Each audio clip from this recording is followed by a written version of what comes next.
Avant de commencer l'histoire, dites-nous d'où vous regardez en laissant un commentaire ci-dessous. Si vous appréciez cette vidéo, n'oubliez pas de liker et de vous abonner. Passez une merveilleuse journée. Profitez de l'histoire, tout le monde.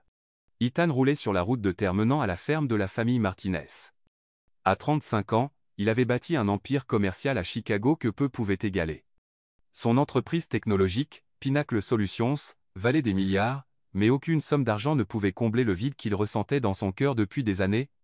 Cela avait changé lorsqu'il avait rencontré Isabella, 6 mois plus tôt. Il était venu dans cette petite ville pour acheter des terres et développer son entreprise. C'est alors qu'il l'avait vue pour la première fois, vendant des tartes faites maison au marché local. Isabella Martinez, avec son sourire chaleureux et ses yeux qui s'illuminaient lorsqu'elle parlait de son rêve de devenir chef, étudier les arts culinaires, travailler dur et payer ses études avec détermination. Ethan sourit en se souvenant comment il avait prétendu n'être qu'un visiteur intéressé par l'achat d'une tarte. Ils avaient discuté pendant des heures ce jour-là. Il était revenu le lendemain, puis le surlendemain, jusqu'à ce qu'il l'invite finalement à dîner. « Penses-tu vraiment qu'elle t'aime pour ce que tu es ?» La voix de son avocat et meilleur ami, Diego, résonnait dans son esprit, « Ou pour ce que tu possèdes ?» Cette question l'avait hanté pendant des semaines. Son ex-fiancée, Sofia, lui avait brisé le cœur des années plus tôt lorsqu'il avait découvert qu'elle n'était avec lui que pour son argent. Depuis, Ethan avait érigé des murs autour de son cœur, incapable de faire confiance à une femme. Mais Isabella semblait différente, simple, honnête, travailleuse. Elle vivait à la ferme avec son père veuf, Javier, et ses deux sœurs aînées, Emma et Lily, une famille unie aux valeurs fortes. Mais tout cela n'était-il qu'une façade? Ethan se gara loin de la ferme, échangea son costume coûteux contre des vêtements simples qu'il gardait dans le coffre et marcha jusqu'à destination. Sa décision était prise. C'était risqué, être même cruel, mais il devait connaître la vérité. À son arrivée, il vit Isabella arroser le jardin. Son cœur s'accéléra. Elle était belle sans même essayer, les cheveux relevés en un chignon désordonné, les mains couvertes de terre. Ethan. Isabella lâcha l'arrosoir et courut l'enlacer. « Je ne t'attendais pas aujourd'hui. » Quelle merveilleuse surprise. Il l'enlaça fort, respirant le parfum de ses cheveux. Allait-il tout perdre? Izzy, il faut qu'on parle, dit-il, la voix tremblante. Son sourire s'effaça immédiatement. Qu'est-ce qui ne va pas? Tu vas bien? Ethan prit une profonde inspiration, se sentant comme le pire des hommes pour ce qu'il s'apprêtait à faire. J'ai tout perdu, Izzy. Comment ça? Mon entreprise. Un partenaire commercial, il a volé de l'argent, falsifié ma signature sur des documents. Quand je m'en suis rendu compte, il était trop tard. Ethan laissa couler quelques larmes, surpris par la conviction de son propre mensonge. Je suis ruiné. Tout ce que j'ai construit, tout a disparu. Isabella le fixa un instant, les yeux écarquillés. Ethan se prépara au choc, à la déception, à la distance, mais ce qui suivit le prit totalement par surprise. Oh, Ethan, elle l'enlaça fort. C'est terrible, mais tout ira bien, je te le promets. Elle prit son visage entre ses mains. Nous traverserons ça ensemble. Ensemble? Le mot sortit dans un murmure d'incrédulité. Bien sûr? Tu crois que je vais t'abandonner dans un moment pareil? Elle sourit, des larmes dans les yeux. Viens, entrance. Je vais appeler papa et mes sœurs. Tu resteras ici avec nous le temps de te remettre. Rester ici? Mais, Izzy, je ne peux rien payer. Je ne peux rien apporter. Qui a parlé de payer? Elle prit sa main et le guida vers la maison simple mais chaleureuse. Tu fais partie de la famille maintenant, Ethan, et la famille prend soin les uns des autres.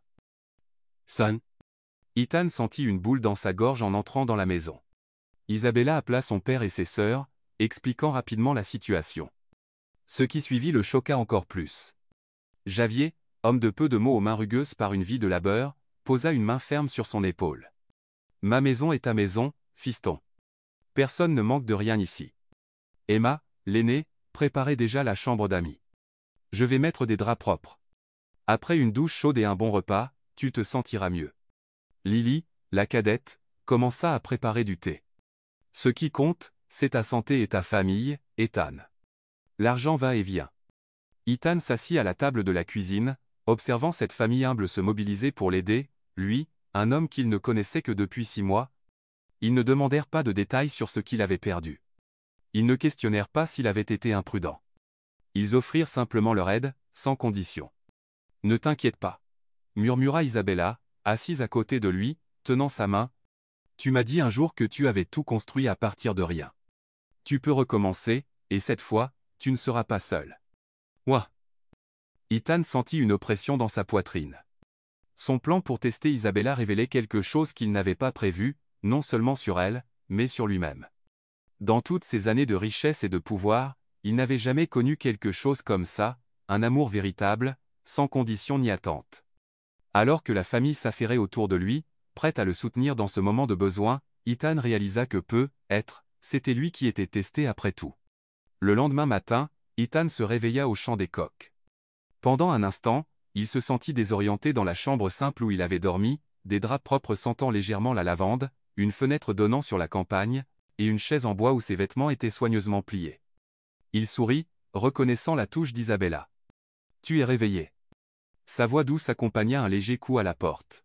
« Oui, entrez. » Isabella entra, portant un plateau avec du café, du pain fait maison et de la confiture. Elle portait un tablier fleuri sur une robe simple, et son visage montrait les signes de quelqu'un qui n'avait pas beaucoup dormi mais faisait de son mieux pour ne pas le laisser paraître. « Je t'ai apporté ton petit déjeuner. J'ai pensé que tu aurais besoin de repos, mais papa est dans les champs depuis l'aube. » Ethan s'assit dans le lit. « Tu n'avais pas à te donner tant de mal, Izzy. Ce n'est pas un problème. » Elle posa le plateau sur la table de nuit.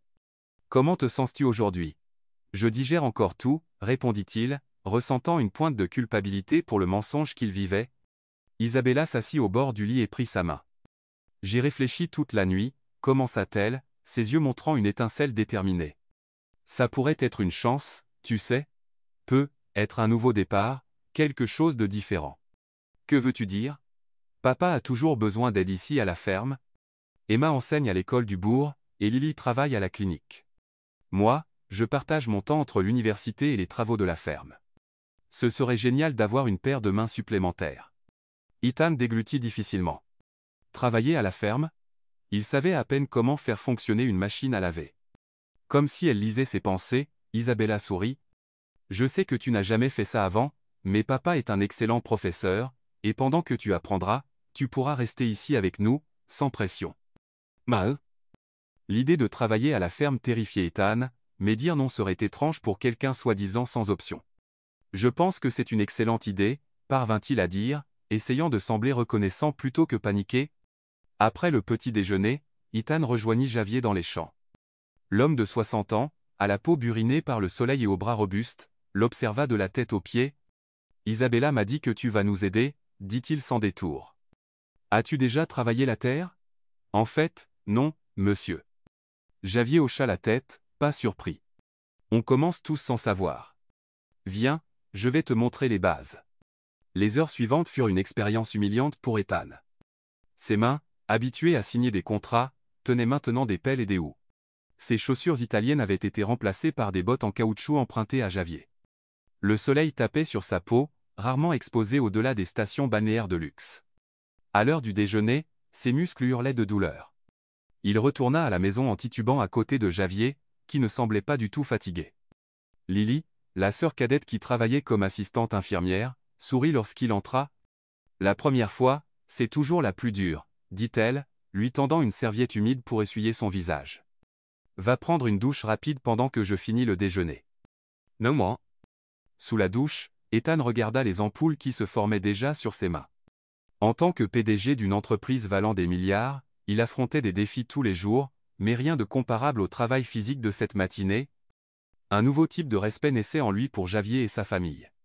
Pendant le déjeuner, Emma, l'aînée qui enseignait à l'école locale, apporta des vêtements d'homme. « Ils appartenaient à mon ex-mari, » expliqua-t-elle sans gêne. « Je pense qu'ils tireront mieux que de ruiner les tiens dans les champs. »« Merci, » répondit Ethan, sincèrement reconnaissant. « Vous faites tous tellement pour moi. »« C'est le moins qu'on puisse faire, » dit Emma avec un doux sourire. « Isabella n'a jamais ramené personne ici avant. Si elle t'a choisi, c'est parce que tu es quelqu'un de spécial. » Fait. 2 semaines passèrent rapidement. Ethan s'habitua à la vie à la ferme, se réveillant à l'aube et s'écroulant épuisé chaque soir. Ses mains, autrefois douces, arboraient désormais des callosités avec fierté. À sa propre surprise, il commençait à apprécier la vie simple. Un dimanche après-midi, alors que tout le monde se reposait après le déjeuner, Isabella lui demanda d'aller se promener. Je veux te montrer un endroit spécial, dit-elle, prenant sa main. Ils marchèrent jusqu'à un petit lac à l'arrière de la propriété. Le coucher du soleil se reflétait sur l'eau calme, créant une scène à couper le souffle. Je viens ici quand j'ai besoin de réfléchir, expliqua-t-elle, s'asseyant dans l'herbe. C'est mon endroit préféré au monde. Ethan s'assit à côté d'elle, ressentant une paix qu'il n'avait jamais connue dans ses pantoufles de luxe à Chicago. Easy, Athens, interrompit-elle, prenant mais. Il y a quelque chose que je dois te dire d'abord. Son expression était sérieuse, déterminée. Ces dernières semaines, te voir ici, t'adapter à notre vie, travailler dur sans te plaindre, ça a juste confirmé ce que je savais déjà. Hey. Ethan sentit son cœur s'accélérer. Avait-elle découvert son secret? Ethan, je t'aimais quand tu avais de l'argent et du succès, et je t'aime maintenant sans tout ça. Elle prit une profonde inspiration. En fait, je crois que je t'aime encore plus maintenant, en voyant qui tu es vraiment quand tout le reste est dépouillé. Ethan sentit les mots se coincer dans sa gorge. La culpabilité le rongeait. Ce que j'essaie de dire, continua Isabella, ses joues rougissant, je sais que ça peut sembler fou, mais veux-tu m'épouser? Ethan était sous le choc. De toutes les possibilités, il n'avait jamais envisagé celle-ci. Tu me demandes de t'épouser? Oui, sourit-elle, un peu nerveuse. Je sais que ce n'est pas traditionnel, et je n'ai pas de bague à t'offrir, mais je ne veux pas attendre. Peu importe si tu es riche ou pauvre, Ethan. Je veux passer le reste de ma vie avec toi. Xiaopi. À cet instant, Ethan faillit tout confesser. Il faillit lui parler de son test cruel, de la fortune qu'il possédait encore, de la vie luxueuse qu'il pouvait lui offrir. Mais en regardant dans les yeux honnêtes d'Isabella, il sut qu'il devait aller jusqu'au bout du test. Oui, dit-il, des larmes dans les yeux. Oui, je veux t'épouser. Une semaine plus tard, ils se marièrent dans la petite église de la ville. La cérémonie était simple, avec seulement quelques personnes, uniquement la famille d'Isabella et quelques voisins proches. Isabella portait la robe de mariée de sa mère, soigneusement ajustée par Emma et Lily dans les jours précédents. Ethan portait un costume emprunté au prêtre, car le seul qu'il possédait était trop cher pour correspondre à l'histoire qu'il avait racontée. Pendant les vœux, lorsqu'il promit d'aimer et d'honorer Isabella dans la richesse comme dans la pauvreté, le poids de ces mots le frappa plus fort que jamais. Lors de la petite réception qui suivit, organisée dans la cour de la ferme, décorée de guirlandes lumineuses et de fleurs sauvages, Javier s'approcha d'Ethan avec 2 verres de vin fait maison. « Mon Isabella a toujours été spéciale, dit-il, tendant un verre à Ethan. Têtue, déterminée, avec un cœur plus grand que le monde. Oui, elle est incroyable, acquiesça Ethan, observant sa nouvelle épouse danser avec ses sœurs. Prends bien soin d'elle. Poursuivit Javier, les yeux intenses. Quel que soit l'avenir pour vous deux. Souviens-toi que l'honnêteté est la base de tout mariage. Ethan sentit que Javier pouvait voir à travers lui, comme s'il connaissait la vérité. Il se contenta de hocher la tête, incapable de trouver des mots. Cette nuit-là, alors qu'Isabella dormait dans ses bras dans la petite chambre qu'ils partageaient désormais, Ethan prit une décision. Il continuerait son plan, mais dans une nouvelle direction. Il convaincrait Isabella de déménager à Chicago, où il lui révélerait lentement la vérité. Elle méritait plus que cette vie simple. Elle méritait tout ce qu'il pouvait lui offrir et plus encore. Un mois après le mariage, Ethan commença à semer l'idée de déménager à Chicago. Ils étaient allongés dans le lit après une longue journée de travail à la ferme lorsqu'il aborda le sujet. « Izzy, as-tu déjà pensé à ce que ce serait de vivre dans une grande ville ?» Elle se tourna vers lui, curieuse. « Pourquoi tu demandes ça ?»« J'y ai réfléchi. Tu es en dernière année d'école culinaire.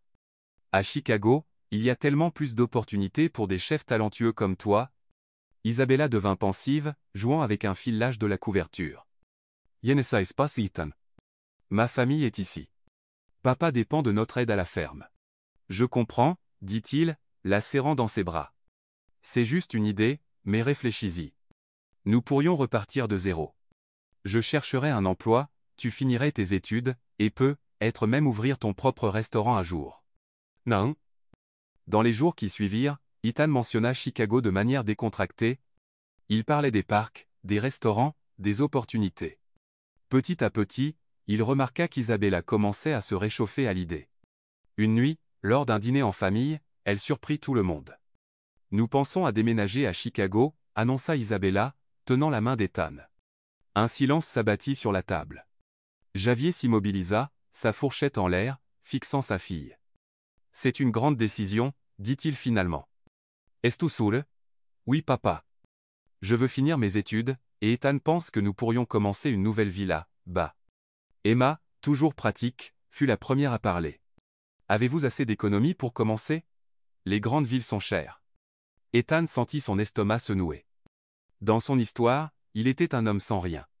J'ai des contacts à Chicago, dit-il rapidement. De vieilles relations de travail qui pourraient m'aider à trouver un emploi. Ce ne sera pas grandiose, mais ce sera suffisant pour commencer.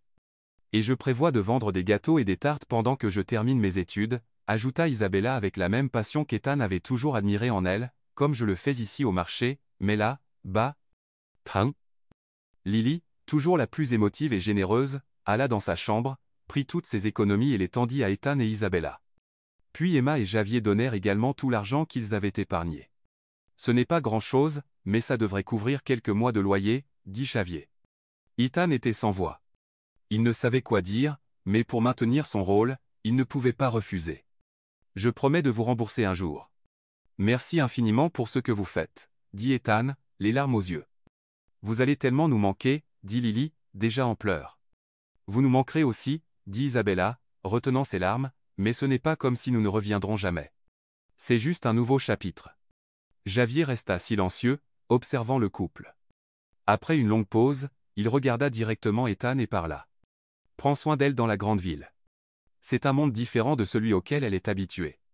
De ma vie, monsieur Javier, promit Ethan, sentant le poids du mensonge sur ses épaules. 2 semaines plus tard, avec le vieux camion familial chargé de leurs quelques affaires, Isabella et Ethan dirent au revoir à la ferme. Ce fut une matinée remplie de larmes et de promesses de visites fréquentes.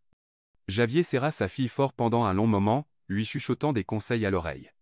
Lorsqu'il se tourna vers Ethan, son regard était intense. « Souviens-toi de ce dont nous avons parlé le jour de ton mariage, » dit-il doucement, serrant l'épaule de son gendre. Ethan se contenta de hocher la tête, incapable de croiser le regard de son beau-père. Le voyage à Chicago fut long. Isabella ressentait à la fois l'excitation d'une nouvelle vie et la tristesse de laisser sa famille derrière. Ethan, en revanche, luttait avec un conflit intérieur. Il emmenait sa femme dans une ville où il était connu comme un puissant homme d'affaires. Comment maintenir le mensonge? Fidèle à son plan, il loua un petit appartement dans un quartier modeste, loin du quartier financier où se trouvait son entreprise. L'endroit était minuscule, avec un salon et une cuisine combinés, une chambre et une salle de bain, rien à voir avec les pantoufles de luxe auxquelles il était habitué, mais il était propre et chaleureux. « C'est parfait, » dit Isabella en entrant, tournant sur elle-même au milieu de la pièce. « Notre premier chez nous ensemble. » Ethan sourit, emporté par son bonheur. Pour quelqu'un habitué aux manoirs et aux appartements de luxe, l'endroit aurait dû sembler petit et triste, mais à travers les yeux d'Isabella, il ressemblait à un palais. Le lendemain, Ethan lui dit qu'il sortait chercher un emploi. Il enfila ses vêtements les plus simples et partit, promettant d'être de retour avant le dîner. Dès qu'il tourna au coin, il prit un taxi jusqu'à un grand magasin, où il gardait des vêtements dans un casier privé pour clients VIP. Il se changea rapidement, redevenant le PDG qu'il était vraiment. Alors que le taxi l'emmenait vers le gratte-ciel où se trouvait le siège de Pinacle Solutions, il répéta ce qu'il dirait à propos de son absence. Ethan, Dieu merci. Sa secrétaire, Olivia, faillit renverser son café en le voyant sortir de l'ascenseur. Où étais-tu? Nous étions tous si inquiets. J'avais besoin de prendre du temps, Olivia, répondit-il naturellement. Des affaires personnelles, mais je suis de retour. Des urgences? Eh bien, oui, plusieurs, en fait. Le conseil est furieux de ton absence. 3 investisseurs ont menacé de se retirer, et les dirigeants de Tech Global insistent pour une réponse sur l'accord de fusion. Ethan saw it. Il était temps de se remettre au travail. Au cours des semaines suivantes, il s'installa dans une routine. Il quittait la maison vêtu modestement, se changeait en tenue d'affaires en chemin vers le travail, et inversait le processus au retour. Il dit à Isabella qu'il avait trouvé un emploi d'assistant administratif dans une entreprise de taille moyenne. Le salaire n'est pas terrible, expliqua-t-il, lui tendant une somme qui semblait raisonnable pour ce type de travail, mais c'est un début. Pendant ce temps, Isabella avait contacté l'université locale et réussi à transférer son inscription pour terminer son diplôme en art culinaire. Elle commença également à préparer des gâteaux dans leur petit appartement et à les vendre au café du coin. « On va y arriver, Ethan », disait-elle chaque soir en comptant l'argent qu'ils avaient gagné ce jour-là. « Pas à pas, nous construisons notre avenir », acquiesçait-il, même s'il savait qu'il pouvait lui offrir une vie de luxe immédiatement. Mais il y avait quelque chose de spécial à voir Isabella se battre pour ses rêves, pleine de confiance et de détermination. Un jour, en rentrant plus tard que d'habitude du bureau, Ethan entra dans l'appartement, sentant l'odeur du chocolat et de la vanille. Isabella était dans leur petite cuisine, couverte de farine, entourée de dizaines de cupcakes colorés. « Qu'est-ce que c'est que tout ça ?» demanda-t-il, émerveillé. « J'ai décroché mon premier gros client », s'exclama-t-elle, sautant pour l'enlacer. Une librairie du quartier organise un événement pour enfants ce week-end et a commandé 50 cupcakes. Ethan l'enlaça fort, sincèrement fier. « C'est incroyable, Izzy. Et il y a plus, poursuivit-elle, excitée. La propriétaire de la librairie a adoré mes gâteaux et a dit qu'elle pourrait me recommander pour d'autres événements. Qui sait? Si les choses continuent à croître comme ça, je pourrais ouvrir ma propre boulangerie un jour. » Oh! L'excitation d'Isabella était contagieuse. Ce soir-là, ils célébrèrent avec du vin bon marché et des rires, faisant des projets pour l'avenir comme n'importe quel jeune couple qui débute. Mais le lendemain, Ethan reçut une mauvaise nouvelle à l'entreprise. Nathan Carter, l'un des plus grands investisseurs de l'industrie technologique, tentait une prise de contrôle hostile de Pinnacle Solutions. Des rumeurs circulaient selon lesquelles il prévoyait de démanteler l'entreprise et de la vendre par morceaux, mettant en danger des centaines d'emplois. « Il faut agir vite », dit Diego, son avocat et ami, lors d'une réunion d'urgence. Carter a déjà acheté 15% des actions et fait pression sur les autres actionnaires pour qu'ils vendent. Ethan passa une main sur son visage, tendu. « Mobilise notre équipe juridique. Je veux toutes les options possibles pour arrêter cette prise de contrôle. » « Il y a autre chose », hésita Diego. « Carter utilise ton absence récente comme argument. Il dit que tu as perdu le contrôle de l'entreprise et que les investisseurs seraient mieux avec lui aux commandes. » Ouais. La nouvelle frappa Ethan comme un coup de poing. Son petit jeu de prétendre être pauvre menaçait maintenant non seulement sa relation avec Isabella, mais aussi l'entreprise qu'il avait construite de toutes pièces et les emplois de milliers de personnes. « Ça n'arrivera pas », dit-il fermement. « Pinnacle, c'est ma vie. Je ne laisserai personne la déchirer. » Ce soir-là, il rentra dans le petit appartement l'esprit lourd. Il trouva Isabella endormie sur le canapé, entourée de recettes et de notes pour son entreprise de gâteaux. Le contraste entre leurs deux mondes n'avait jamais été aussi clair. La crise à l'entreprise signifiait qu'il devait être plus présent que jamais à Pinnacle, ce qui rendait de plus en plus difficile de maintenir son rôle avec Isabella. Combien de temps pourrait-il vivre cette double vie avant que tout ne s'écroule? Ethan vivait désormais dans deux mondes complètement différents. Le matin, il embrassait Isabella dans leur petit appartement, enfilait des vêtements simples et quittait la maison comme l'assistant administratif qu'elle croyait qu'il était. Mais une fois au coin de la rue, il se transformait en le puissant PDG de Pinnacle Solutions. Sa routine était une danse soigneusement chorégraphiée. Il portait 2 téléphones, un basique pour qu'Isabella puisse l'appeler et un haut de gamme pour les affaires. Il rentrait à la maison à la même heure tous les jours, toujours avec des histoires inventées sur des collègues inexistants et un patron fictif exigeant mais juste. « Comment était ta journée ?» demandait Isabella chaque soir alors qu'ils cuisinaient ensemble dans la petite cuisine. « Comme d'habitude », répondait-il en haussant les épaules, « beaucoup d'emails, quelques réunions. »« Et la tienne ?» Les yeux d'Isabella s'illuminaient toujours lorsqu'elle parlait de son école culinaire et de son entreprise de gâteaux en pleine croissance. En seulement 2 mois en ville, elle avait déjà constitué une clientèle régulière, principalement des cafés locaux et des petits événements. « Le professeur Lopez a dit que mon gâteau aux cerises et aux amandes était le meilleur de la classe aujourd'hui », lui raconta-t-elle un soir, bondissant d'excitation. « Il a dit que j'avais des mains bénies pour la pâtisserie. » Ethan sourit, sincèrement fier. Il y avait quelque chose de spécial à voir Isabella trouver son propre succès, ignorant la richesse qu'il aurait pu lui offrir. Pendant ce temps, à Pinnacle Solutions, la lutte contre la prise de contrôle hostile drainait son énergie. Nathan Carter était implacable, utilisant des tactiques de plus en plus agressives pour prendre le contrôle. Il a convaincu 3 autres actionnaires de vendre, rapporta Diego lors d'une réunion tendue. Il n'est plus qu'à 7% du contrôle majoritaire. Ethan frappa la table de frustration. Organise une conférence de presse pour demain. Je vais annoncer notre nouvelle gamme de produits en avance. Cela devrait faire grimper la valeur de nos actions et rendre la prise de contrôle plus difficile. La secrétaire prit des notes rapidement. 10 heures du matin, ça va? Parfait, confirma Ethan, passant en revue son calendrier mental. Isabella serait en cours à ce moment-là, donc aucun risque. Vivre une double vie devenait de plus en plus difficile. Il y avait des jours où il faillit glisser, mentionnant presque quelque chose sur l'entreprise à Isabella ou appelant Diego devant elle. De plus en plus, il ressentait le poids du mensonge qu'il avait construit.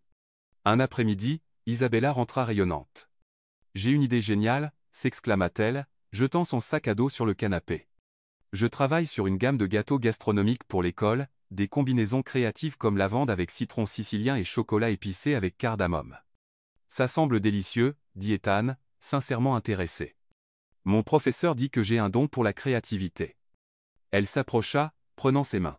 « Alors, je me suis dit, et si je commençais à vendre ces gâteaux spéciaux à des entreprises? Tu sais, pour des événements d'entreprise, des réceptions, ce genre de choses ?» Ethan sentit son cœur manquer un battement. « Des entreprises.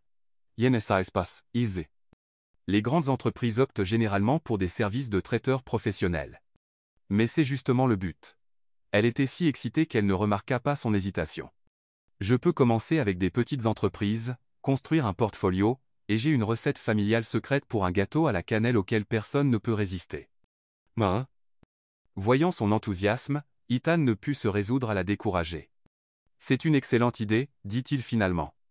Sois juste patiente. Ces choses prennent du temps. » Bien sûr. Rome ne s'est pas construite en un jour, sourit-elle. Je commencerai demain, à distribuer des échantillons dans quelques immeubles de bureaux à proximité. Ethan déglutit difficilement, imaginant Isabella débarquer sans prévenir dans son entreprise avec des échantillons de gâteaux. Le risque augmentait de jour en jour. La semaine suivante, alors qu'Ethan assistait à une nouvelle réunion tendue sur la tentative de prise de contrôle, Isabella faisait face à ses propres défis à l'université. Le campus de l'université de Chicago était bien loin de l'école de sa petite ville. La plupart des étudiants en cuisine venaient de familles aisées, portaient des vêtements de marque et parlaient de stages dans des restaurants étoilés Michelin à travers le monde. Isabella, avec ses vêtements modestes et son attitude de petite ville, devint rapidement une cible facile pour un groupe particulier de filles. « Regardez qui est là, la princesse de la ferme », lança Chloé Harper alors qu'Isabella entrait dans le laboratoire de cuisine. Chloé était la fille d'un critique gastronomique bien connu. « On apprend à faire du pudding campagnard aujourd'hui ?» Ses amies, Mia et Lorraine, rirent comme si c'était la chose la plus drôle qu'elles aient jamais entendue. Isabella prit une profonde inspiration et les ignora, comme toujours. Elle se concentra sur la préparation de son plat du jour, une version raffinée d'un dessert brésilien traditionnel. « Ne les laisse pas t'atteindre », murmura Soojin, une camarade coréenne qui était devenue son amie. « Ce ne sont que des filles gâtées qui n'ont jamais eu à gagner quoi que ce soit dans la vie. » Isabella lui adressa un sourire reconnaissant. « Ne t'inquiète pas. J'ai grandi avec deux grandes sœurs. Je sais gérer les moqueries. » Mais les choses empirèrent lorsque le professeur annonça les groupes pour le projet final. « Harper, Isabella Martinez, Mia Chen et Lauren Johnson, vous réaliserez le menu de printemps. » Le visage de Chloé se tordit de consternation. « Professeur, puis-je changer de groupe? Je suis allergique aux gens qui sentent le fumier. » La salle laissait toute. Le professeur regarda Chloé sévèrement. « Mademoiselle Harper, ce commentaire est totalement inapproprié. Vous travaillerez avec votre groupe assigné ou vous aurez 0 au projet. » Chloé leva les yeux au ciel mais n'insista pas. Après le cours, Isabella alla aux toilettes pour se ressaisir. Les mots de Chloé l'avaient blessée plus qu'elle ne voulait l'admettre. En se regardant dans le miroir, elle pensa à son père, à ses sœurs, et à la ferme qu'elle aimait tant. « N'aie jamais honte de tes racines, disait toujours son père. Ce sont elles qui te rendent forte. » Chaude. Avec une détermination renouvelée, Isabella décida d'avancer avec son plan de vendre des gâteaux aux entreprises. Cet après-midi-là, elle prépara plusieurs échantillons de ses meilleurs gâteaux, pommes cannelle, chocolat orange et citron vert coco. Le lendemain, elle s'habilla de ses plus beaux vêtements, une jupe bleu marine et un chemisier blanc offert par Emma, et se dirigea vers le quartier des affaires avec sa boîte d'échantillons. Ce qu'Isabella ignorait, c'est que ce même jour, Ethan tenait une conférence de presse dans le hall de son immeuble, annonçant une nouvelle technologie qu'il espérait révolutionner le marché, et sauver son entreprise de la prise de contrôle. Isabella commença par les immeubles plus petits, où elle reçut des réponses mitigées. Certains réceptionnistes goûtèrent ses gâteaux avec plaisir et demandèrent des cartes de visite, d'autres la regardèrent à peine avant de la repousser. En fin d'après-midi, fatiguée mais toujours pleine d'espoir, elle atteignit un grand gratte-ciel de verre. Pinacle Solutions, indiquaient les lettres élégantes à l'entrée. Dernier essai de la journée, murmura-t-elle, lissant ses cheveux avant d'entrer. Dans le hall luxueux, elle s'approcha du comptoir d'accueil. « Bonjour. Je m'appelle Isabella Martinez. Je suis étudiante en cuisine et je lance un service de pâtisserie pour des événements d'entreprise. » j'ai apporté des échantillons si vous souhaitez les goûter. La réceptionniste, une femme élégante dans la cinquantaine, sourit poliment. Comme c'est gentil de votre part. J'adore les gâteaux. Elle jeta un coup d'œil autour d'elle, comme pour s'assurer que personne ne regardait. Puis-je en essayer un? Bien sûr. Isabella ouvrit la boîte, révélant les échantillons soigneusement décorés. Pendant que la réceptionniste goûtait le gâteau à la cannelle et laissait échapper de petits sons de délices, Isabella se tenait là, admirative, observant le hall impressionnant et son design élégant. C'est alors que ses yeux captèrent quelque chose, ou plutôt quelqu'un, de familier traversant le hall vers les ascenseurs privés. C'était Ethan, son Ethan, mais pas celui qu'elle connaissait, celui qui portait des vêtements simples et semblait toujours fatigué par son travail d'assistant. Cet Ethan portait un costume parfaitement taillé, marchait avec l'assurance de quelqu'un qui possède l'endroit, et discutait avec deux hommes en costume tout aussi coûteux. Monsieur Coleman, appela l'un des hommes, excellente présentation aujourd'hui.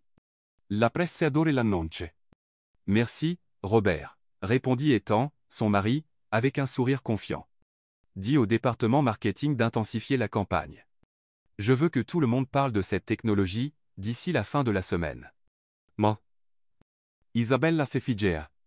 La boîte d'échantillons glissa de ses mains et heurta le sol avec un bruit sourd. Les gâteaux s'éparpillèrent sur le sol de marbre poli. La réceptionniste regarda, alarmée. Vous allez bien, ma chère? Mais Isabella ne pouvait ni parler ni bouger. Ses yeux restaient fixés sur Ethan, son mari, l'homme qu'elle pensait être un assistant administratif mal payé, à peine capable de se permettre leur petit appartement, traité comme le propriétaire de l'une des plus grandes entreprises technologiques du pays. Avant qu'Ethan ne puisse la voir, Isabella se ressaisit juste assez pour s'accroupir, ramasser les gâteaux éparpillés, et murmurer une excuse à la réceptionniste confuse. Avec des jambes tremblantes et le cœur battant, elle sortit précipitamment du bâtiment. Les pièces du puzzle commençaient à s'assembler dans son esprit, les longues heures de travail, les appels téléphoniques qu'il prenait toujours en privé, la façon dont il parlait des affaires quand il pensait qu'elle ne faisait pas attention. Son mari, l'homme qui avait promis de l'aimer et de la respecter, vivait un mensonge, et elle, la fille de la campagne qui croyait avoir trouvé le véritable amour, n'était qu'une partie de ce mensonge.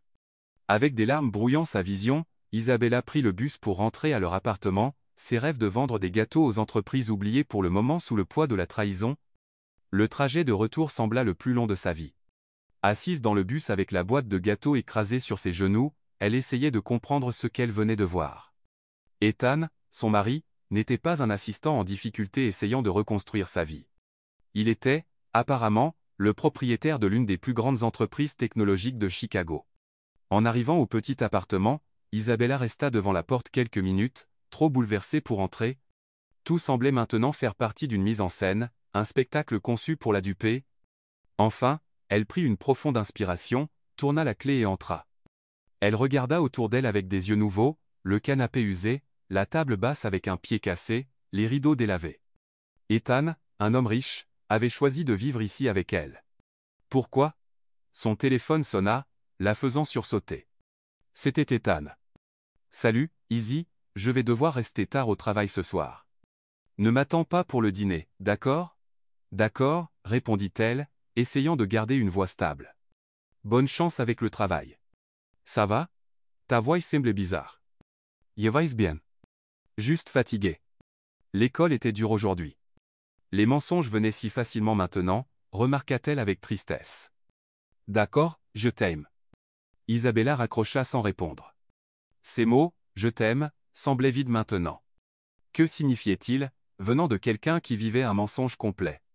Elle passa les heures suivantes dans un état second, assis sur le canapé, repassant chaque moment des derniers mois, la prétendue ruine financière d'Ethan, le mariage précipité, le déménagement à Chicago, le modeste appartement, le travail d'assistant. Tout n'était que mensonge. Pourquoi un homme riche et puissant prétendrait-il tout perdre? Pourquoi l'épouser sous de faux prétextes? Pourquoi vivre dans cet appartement exigu alors qu'il pourrait être dans un manoir? La réponse la frappa comme un coup de poing dans l'estomac.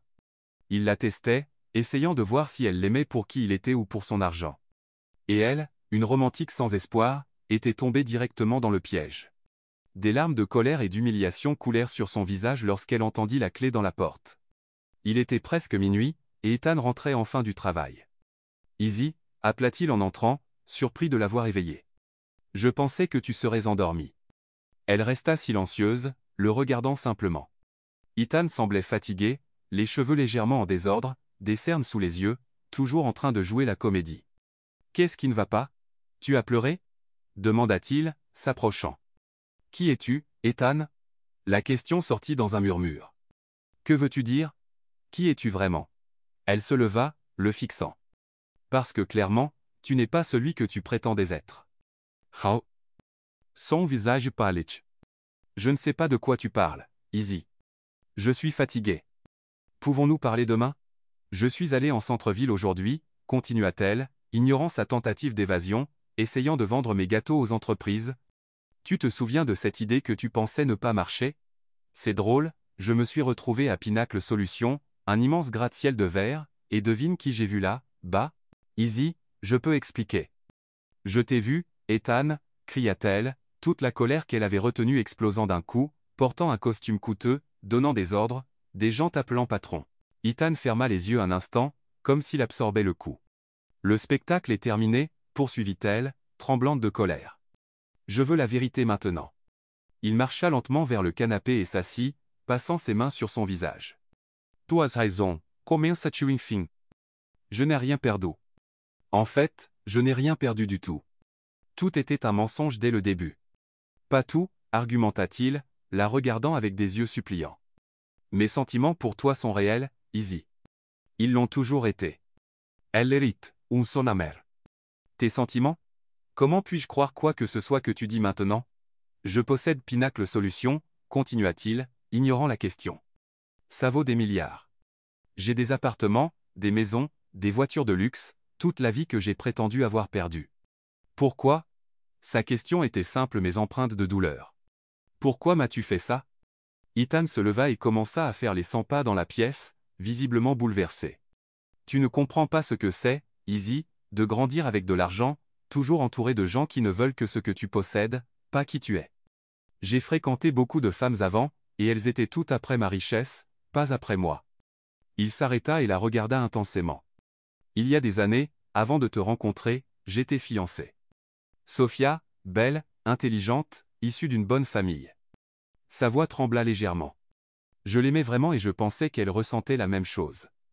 Que s'est-il passé? Demanda Isabella, malgré elle. Une semaine avant le mariage, je suis allé lui faire une surprise. Je l'ai entendue au téléphone avec son amant. L'amertume dans sa voix était claire. Elle riait, disant combien il serait facile de m'épouser, de prendre la moitié de ma fortune dans le divorce, et ensuite de s'enfuir avec lui. Isabella s'assit à nouveau, stupéfaite par la révélation. Après ça, j'ai cessé de faire confiance à qui que ce soit. J'ai construit des murs autour de moi jusqu'à ce que je te rencontre. Un petit sourire triste se forma sur son visage. Tu étais différente de toutes les autres, simple, authentique, travailleuse. Mais le doute était toujours là. Alors, tu as décidé de me tester? Oui, admit-il, baissant la tête. Quand nous sommes tombés amoureux, je ne pouvais pas croire que quelqu'un comme toi puisse vraiment aimer quelqu'un comme moi sans se soucier de mon argent. J'avais besoin d'être sûr. Ouah. Et tu as eu ta réponse, n'est-ce pas? Elle se leva, furieuse. Quand j'ai tout abandonné pour être avec toi, quand ma famille t'a accueilli, quand je t'ai proposé, pensant que nous étions juste deux personnes ordinaires repartant de zéro. Les larmes coulaient maintenant librement sur le visage d'Isabella. Oui, j'ai eu ma réponse, murmura-t-il, des larmes dans ses propres yeux, et c'était plus que je n'avais jamais rêvé. Tu m'as montré un amour que je ne savais pas exister, Izzy. Et en retour, tu m'as menti sur tout. Pas sur le fait de t'aimer, insista-t-il, s'approchant d'elle. Jamais sur ça. Isabella recula, come si son contact allait la brûler. Tu ne sais pas ce qu'est l'amour, Ethan. L'amour, c'est la confiance. C'est l'honnêteté. C'est le respect. Elle essuya ses larmes du revers de la main. Ce que tu as fait n'était pas de l'amour. C'était de la manipulation. S'il te plaît, Izzy, supplia-t-il, essayant de prendre ses mains. Je peux réparer ça. Nous pouvons repartir de zéro, pour de vrai, sans mensonge. Je te montrerai ma vraie vie. Nous pouvons vivre où tu veux, avoir tout. C'est ce que tu penses que je veux, l'interrompit-elle, incrédule. Ton argent, tes manoirs, tes voitures de luxe? Non, tu ne comprends toujours pas.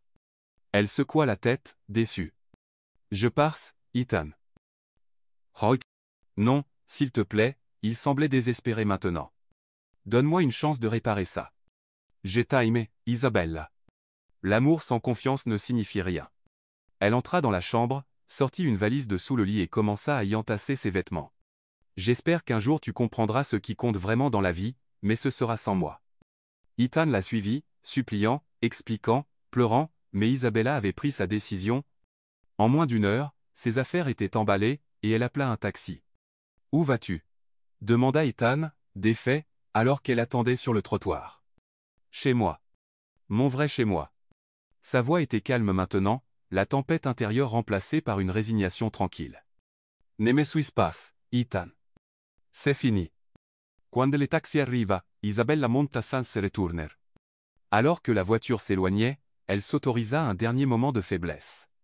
Elle regarda par la vitre arrière et vit Ethan debout sur le trottoir, la silhouette solitaire d'un homme qui avait tout, mais venait de perdre ce qui comptait vraiment. Le retour à la ferme fut un voyage rempli de douleur et de réflexion pour Isabella. Pendant les longues heures de trajet, elle oscillait entre des larmes silencieuses et une colère profonde qui brûlait en elle. Comment avait-elle pu être si naïve? Comment avait-elle manqué les signes? Plus douloureux encore était d'admettre que, malgré tout, elle aimait toujours Ethan, l'homme qu'elle avait rencontré à la ferme, qui avait travaillé côte à côte avec son père, qui l'avait demandé en mariage avec des larmes dans les yeux. Cet homme vivait encore dans son cœur, même s'il n'était qu'un personnage joué par un acteur talentueux. Lorsqu'elle arriva enfin à la ferme, il était presque le soir. La vue de la maison simple où elle avait grandi, avec de la fumée s'échappant de la cheminée et des poules picorant dans la cour, lui serra la gorge. C'était son endroit, sa vérité. Javier était dans la grange lorsqu'il entendit le taxi approcher. Il sortit juste à temps pour voir sa plus jeune fille descendre de la voiture, valise à la main et yeux rougis par les pleurs. Il n'avait pas besoin d'explication. Il ouvrit simplement ses bras, et Isabella s'y précipita comme lorsqu'elle était petite. « Papa » sanglota-t-elle, s'accrochant à lui comme à une bouée de sauvetage. « Chut, tout va bien, ma fille » murmura-t-il, caressant doucement ses cheveux. « Tu es à la maison maintenant. »« Ouais. » Emma et Lily, alertées par le bruit, rejoignirent bientôt l'étreinte. Pendant un long moment, la famille resta ainsi, unie, offrant à Isabella le réconfort que seul l'amour familial véritable peut apporter. Plus tard, assise à la table de la cuisine avec des tasses de thé fumantes, Isabella leur raconta tout, la vérité sur l'identité d'Ethan, le mensonge qu'il avait construit, le test cruel qu'il lui avait fait subir. En parlant, elle observa les expressions de sa famille passer de la surprise à la colère, puis à la tristesse. Emma était si furieuse qu'elle ne trouvait pas les mots justes. Comment a-t-il pu faire ça? Jouer avec tes sentiments, avec toute notre famille, c'est malsain.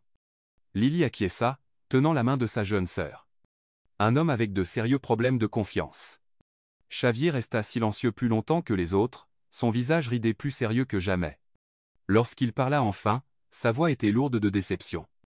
J'avais senti que quelque chose n'allait pas chez lui dès le début, admit-il. La façon dont il regardait nos choses simples, comme s'il étudiait une espèce exotique. Mais je pensais que c'était juste le choc d'avoir tout perdu.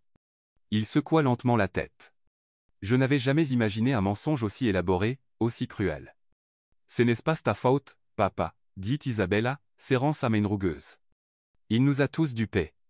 Alors, maintenant quoi? Demanda Emma, toujours pratique. Que vas-tu faire? Isabella soupira, regardant par la fenêtre la ferme qu'elle aimait tant. Recommencer, ici, là où j'ai toujours appartenu. Elle tenta de sourire, bien que ses yeux semblaient encore tristes. Je vais essayer de me réinscrire à l'université locale, continuer à faire des gâteaux, un jour à la fois. Lily et Emma hochèrent la tête, montrant leur soutien. Javier, cependant, semblait toujours inquiet. Et le mariage? Légalement, tu es encore marié. Je m'occuperai du divorce, répondit Isabella fermement. Je ne veux rien de lui. Je veux juste oublier qu'Ethan Coleman a jamais existé. Cette nuit-là, allongée dans son ancien lit, Isabella pleura jusqu'à ce qu'il n'y ait plus de larmes, pas seulement pour l'amour qu'elle avait perdu, mais pour l'innocence qu'elle ne récupérerait jamais. Ethan avait pris plus que son cœur. Il avait pris sa capacité à faire confiance. Dans les jours qui suivirent, Isabella essaya de reprendre le rythme de la vie à la ferme. Elle se levait tôt, aidait son père avec les tâches, et préparait des gâteaux à vendre au marché local. À l'extérieur, elle semblait bien gérer les choses, mais à l'intérieur, elle se sentait vide. Une semaine après son retour, elle commença à se sentir étrangement mal, nausées matinales, vertiges, fatigue extrême. Au début, elle attribua cela au stress émotionnel, mais lorsque les nausées persistèrent, Lily, avec son expérience d'infirmière, suggéra un test de grossesse. C'est impossible, protesta Isabella, bien qu'un frisson lui parcourût l'échine. Nous faisions attention. Aucune méthode n'est infaillible à 100%, lui rappela doucement Lily, et vous essayez de construire une vie ensemble. Être sans vous en rendre compte. À contre-cœur, Isabella accepta de faire le test.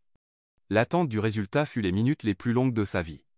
Quand les 2 lignes roses apparurent dans la petite fenêtre, son monde bascula à nouveau. Enzeinte. Elle portait l'enfant d'Ethan. La nouvelle frappa la famille comme un éclair dans un ciel clair.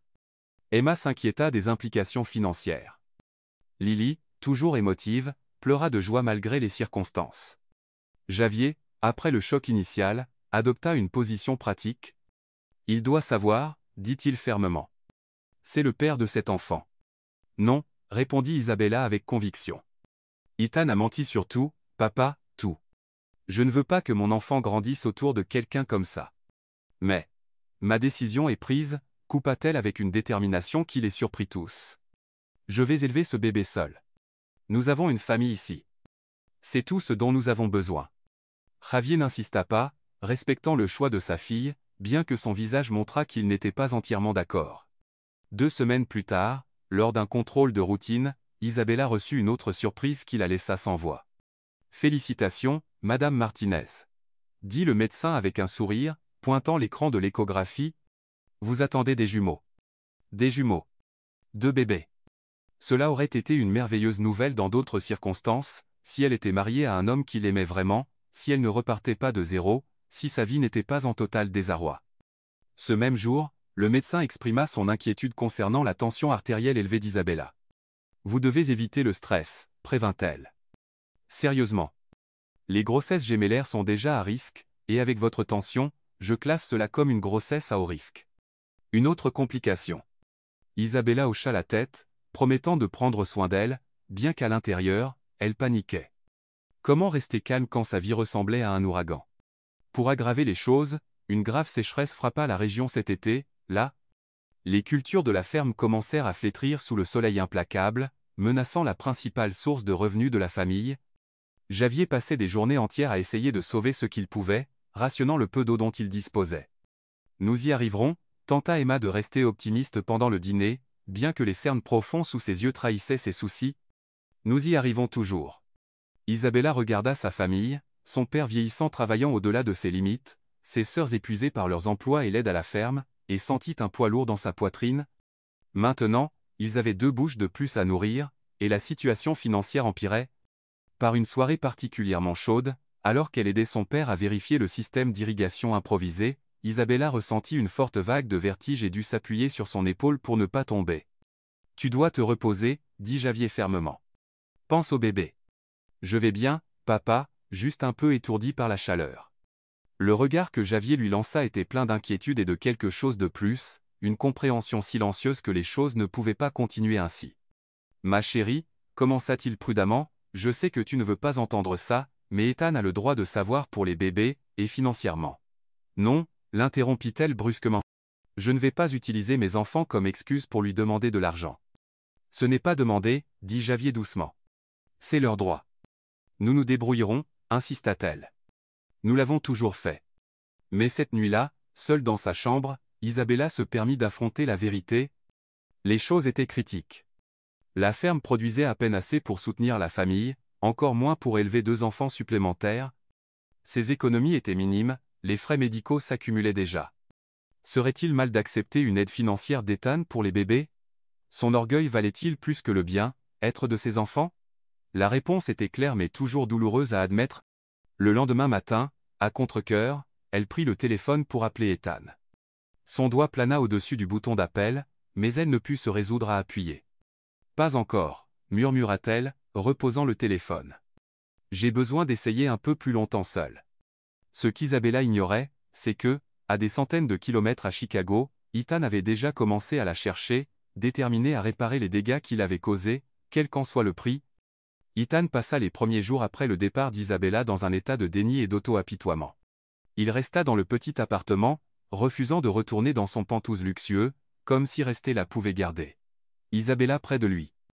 Il ignora les appels de Diego et de son équipe chez Pinacle, se noyant dans l'alcool et les regrets. Le 4e jour, après une nuit particulièrement difficile, l'alarme d'Isabella, qu'elle avait oublié de prendre, sonna à 5 heures du matin. Ce son familier, autrefois le début d'une nouvelle journée avec la femme qu'il aimait, résonnait maintenant dans l'appartement vide comme un rappel fantomatique.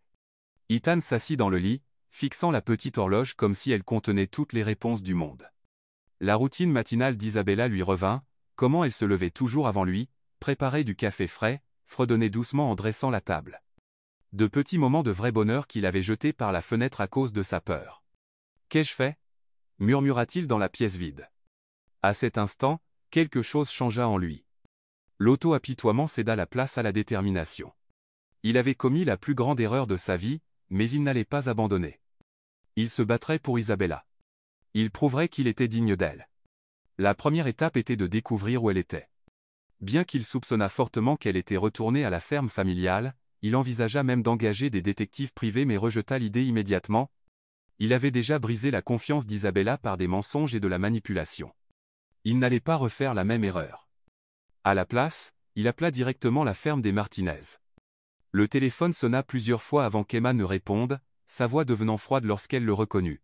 « Que veux-tu, Ethan ? Ou devrais-je dire, Monsieur Coleman, le grand homme d'affaires ?» Il ravala sa fierté, acceptant le sarcasme qu'il méritait. « Emma, s'il te plaît, j'ai besoin de parler à Isabella. Elle ne veut pas te parler. »« Je comprends, mais... » »« Non, tu ne comprends pas, » coupa Emma, la voix tremblante de colère. « Tu as brisé ma sœur. Elle est revenue ici comme une coquille vide de ce qu'elle était. Tu as joué avec ses sentiments, avec toute notre famille.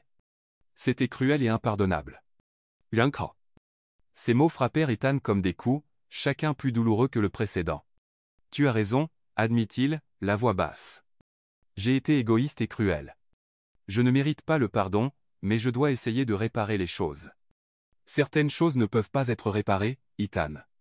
S'il te plaît, Emma, dis-moi juste comment elle va. » Il y eut un long silence à l'autre bout de la ligne. Enfin, Emma dit. « Elle fait face. C'est tout ce que tu as besoin de savoir. » Avant qu'Ethan ne puisse ajouter un mot, Emma raccrocha. Dans les jours qui suivirent, Ethan envoya des lettres quotidiennes à Isabella, pas des emails ni des SMS, mais des lettres manuscrites où il déversait son cœur. Page après page, il confessait ses peurs, ses insécurités, le vide qu'il ressentait sans elle. Il parlait de la transformation qui s'opérait en lui, comment ses yeux s'étaient ouverts à ce qui comptait vraiment dans la vie. Il n'obtint jamais de réponse. Pendant ce temps, il retourna travailler chez Pinacle, se jetant dans la sauvegarde de l'entreprise contre la prise de contrôle hostile avec une intensité renouvelée, non plus pour le pouvoir ou l'argent, mais pour les milliers d'employés dont les emplois dépendaient de lui. Cela, réalisa-t-il, était la responsabilité, quelque chose qu'Isabella et sa famille lui avaient appris. « Tu sembles différent, » dit Diego lors d'une réunion, l'observant avec curiosité.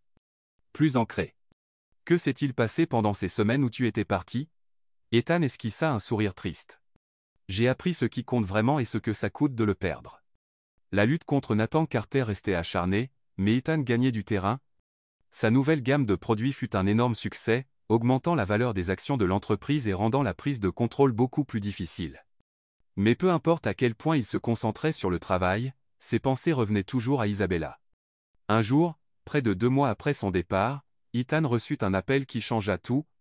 C'était une clinique médicale d'une petite ville près de la ferme des Martinez. « Monsieur Coleman, ici le docteur Garcia. Je vous appelle au sujet de votre femme, Isabella Martinez. » Le cœur d'Ethan s'arrêta. Lui est-il arrivé quelque chose? Elle s'est évanouie lors d'un rendez-vous aujourd'hui, et nous devions contacter son contact d'urgence. Elle est stable maintenant, mais compte tenu de son état. Quel état? Interrompit Ethan, la panique montant dans sa voix. Il y eut une pause à l'autre bout. La grossesse, monsieur. Je pensais que vous étiez au courant. Ethan sentit le monde s'arrêter. Grossesse? Isabella est enceinte? Oh, mon Dieu, le médecin semblait sincèrement préoccupé. Monsieur Coleman, votre femme est enceinte de jumeaux. C'est une grossesse à haut risque en raison d'une hypertension. Je pensais qu'elle l'avait dit à son père. Ethan parvint à peine à la remercier et à raccrocher avant de s'effondrer dans son fauteuil. Isabella attendait non pas un, mais 2 bébés, ses bébés, et elle n'avait jamais prévu de lui dire. En moins d'1 heure, Ethan était en route pour la ferme des Martinez. Cette fois, il n'y aurait ni lettre ni appel téléphonique. Il devait voir Isabella en personne, être à ses côtés. Et avec les bébés en route, rien d'autre ne comptait. Lorsqu'il arriva à la ferme, la première chose qu'il remarqua fut l'état désastreux des cultures. La sécheresse avait clairement fait des ravages, des plantes flétries et un sol sec et craquelé partout. Les choses semblaient graves. Il gara sa voiture, un modèle bien plus modeste que son Range Rover habituel, à distance et marcha jusqu'à la maison, le cœur battant. Avant même qu'il n'atteigne le porche, Javier apparut à la porte, les bras croisés et l'expression sévère. « Je savais que tu viendrais tôt ou tard, » dit le vieil homme, sans aucune trace d'accueil dans la voix. « Javier, s'il vous plaît, plaida Ethan. J'ai besoin de la voir. Je viens d'apprendre pour les bébés. Elle ne veut pas te voir. Je comprends, mais... Non, tu ne comprends pas, coupa Javier, descendant les marches pour lui faire face. Ma fille t'a fait confiance. Je t'ai fait confiance. Tu es entré dans nos vies, accepté notre hospitalité, épousé Isabella, tout ça basé sur des mensonges. C'est... Ethan baissa la tête, incapable de nier la vérité. Je ne suis pas fier de ce que j'ai fait, admit-il. C'était mal, impardonnable même. Mais maintenant, il y a 2 enfants impliqués, mes enfants. S'il vous plaît, Javier, laissez-moi juste la voir. Les yeux du vieil homme scrutèrent attentivement le visage d'Ethan. Elle se repose maintenant. Le médecin a ordonné un repos complet après son évanouissement aujourd'hui. Reviens demain. Ce n'était pas un nom définitif, et Ethan s'accrocha à ce mince espoir. Je serai là à l'aube, promit-il. Lorsqu'Ethan revint le lendemain, ce fut Lily qui l'accueillit, tout aussi froide que son père et sa sœur aînée. Isabella ne veut pas te voir, dit-elle. Elle m'a dit que si tu l'aimes vraiment, tu respecteras sa décision. Ethan ressentit le coup mais n'abandonna pas. Il revint le lendemain, et le surlendemain, et encore le jour d'après. Chaque jour, un membre différent de la famille l'accueillait avec le même message. Isabella ne voulait pas le voir. Le 5e jour, lorsqu'il arriva à la ferme, il trouva Emma seule, portant des seaux d'eau pour les plantes. « Elle ne veut toujours pas me voir ?» demanda-t-il, s'attendant à la réponse habituelle. Emma posa les seaux, essuyant la sueur de son front avec son bras. « À ton avis ? Tu lui as brisé le cœur en 1000 morceaux. Je sais, et je passerai le reste de ma vie à essayer de réparer ça si elle me laisse faire. » Il regarda les champs secs autour de lui. « La sécheresse empire, n'est-ce pas ? Observateur, hein ? Répondit-elle avec sarcasme. Nous avons déjà perdu la moitié des cultures. S'il ne pleut pas dans les prochains jours, nous perdrons tout. Oh ? Ethan hésita, choisissant ses mots avec soin. Je peux aider, Emma. J'ai des ressources. Je peux apporter des systèmes d'irrigation, engager des mains supplémentaires. Nous ne voulons pas de ton argent, coupa-t-elle, la fierté claire dans sa voix. Nous sommes passés par là avant. Nous nous en sortirons encore. Ce n'est pas une question d'argent. C'est pour les bébés, mes enfants. Ethan la regarda droit dans les yeux. Et pour Isabella, parce que je l'aime plus que je n'ai jamais pensé qu'il était possible d'aimer quelqu'un. Quelque chose dans ses yeux dut toucher une corde sensible chez Emma, car son expression s'adoucit légèrement. Écoute, je ne suis pas d'accord avec ce que tu as fait. C'était cruel et manipulateur, soupira-t-elle, semblant partager, mais je vois aussi que tu viens ici tous les jours, que tu envoies ces lettres qu'Isabella prétend ne pas lire mais qu'elle garde dans son tiroir. Une petite lueur d'espoir s'alluma dans la poitrine d'Ethan. Elle garde mes lettres ? Ne change pas de sujet. Emma reprit les seaux. Si tu veux vraiment aider, respecte son espace. Donne-lui du temps. Mais si. Ethan hocha la tête, prenant le conseil à cœur. Pourtant, il ne pouvait pas simplement partir, pas alors qu'Isabella portait ses enfants dans une grossesse à haut risque, pas alors que sa famille luttait financièrement à cause de la sécheresse. C'est alors qu'il eut une idée.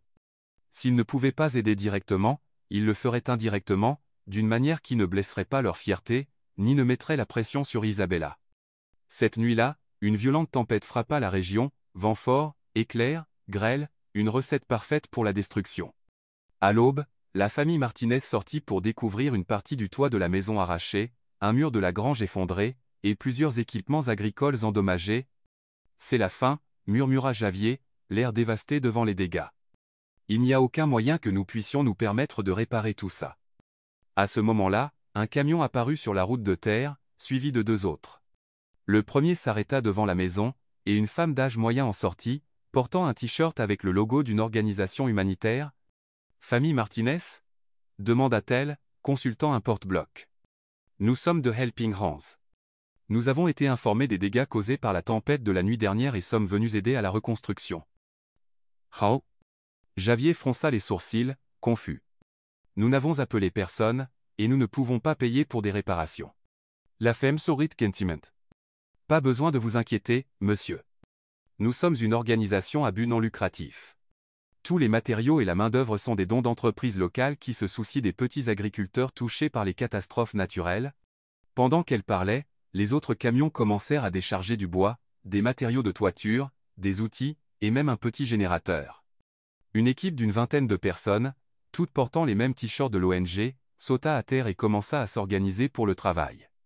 Ça semble un peu trop pratique, commenta Emma, suspicieuse. La femme se contenta de sourire. Parfois, la chance tourne, n'est-ce pas? Maintenant, si vous pouvez nous montrer les principaux dégâts, nous saurons par où commencer. La famille, bien qu'hésitante au début, n'était pas vraiment en position de refuser l'aide. Lentement, ils mirent de côté leurs doutes et commencèrent à travailler avec l'équipe de l'ONG, réparant les dégâts, et même réalisant des améliorations qu'ils n'auraient jamais pu faire seuls. Ce que la famille Martinez ignorait, c'est que Helping Hands avait été créé exactement 48 heures plus tôt, entièrement financé par Ethan Coleman, dans le seul but d'aider cette ferme sans révéler son implication. Pendant que la reconstruction se poursuivait, Isabella restait en repos strict, suivant les ordres du médecin. Par la fenêtre, elle observait l'activité dans la cour, son cœur partagé entre la gratitude pour cette aide inattendue et le soupçon qu'il y avait autre chose. Cet après-midi-là, elle reçut un appel de la clinique. Ses résultats d'analyse montraient que sa tension artérielle était encore dangereusement élevée, et le médecin recommanda une hospitalisation immédiate pour une surveillance constante. « Je ne peux pas aller à l'hôpital », protesta Isabella au téléphone.